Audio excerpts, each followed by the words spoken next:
আসসালামু আলাইকুম, welcome to মিহিদানাস life. আমার খাওয়া বেস্ট ডেজার্টের রেসিপি আজকে আমি আপনাদের সঙ্গে শেয়ার করছি।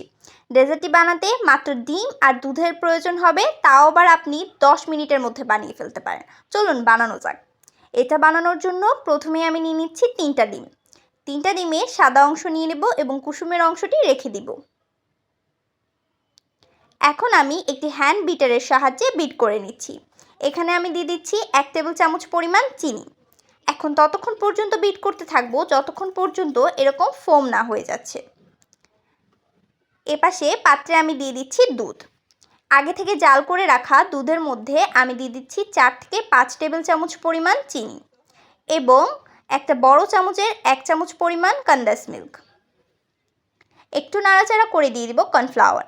এখানে 1.5 চা চামচ পরিমাণ কর্নফ্লাওয়ার আমি একটু পানির মধ্যে গুলে নিয়েছি। এখন আমি দুধের মধ্যে দিয়ে বেশ ভালোভাবে নাড়াচাড়া করে নিচ্ছি। দুধটা যখন একটা বলক চলে আসবে তখন এর মধ্যে আমার ফোম তৈরি করে রাখা সেটা একটি চামচের সাহায্যে দিয়ে দিচ্ছি। একটি চা চামচের সাহায্যে ঠিক এভাবে কেটে কেটে দিয়ে দিতে হবে ফোমগুলোকে। সবগুলোকে পরপর করে আমি দিয়ে নিচ্ছি।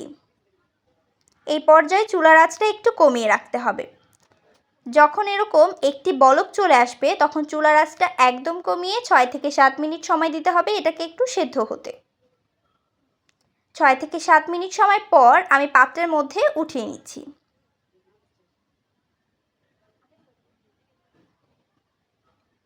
মিষ্টিগুলো কিন্তু এই পর্যায়ে একদম রেডি হয়ে গেছে। পাত্রের মধ্যে আমি সবগুলো তুলে নিয়েছি। এখন একটি পাত্রে নিয়ে আমি বাদাম দিয়ে পরিবেশন করে নিচ্ছি। আজকের এই অসাধারণ ডেজার্ট আইটেমটির নাম স্নোবল। আশা করছি আজকের ভিডিওটি আপনাদের সবার ভালো লেগেছে। লাইক, কমেন্ট, শেয়ার এবং সাবস্ক্রাইব করতে একদম ভুলবেন না। আর কমেন্ট করে জানাবেন ভিডিওটি আপনাদের সবার কেমন লেগেছে। আজকের জন্য আল্লাহ হাফেজ।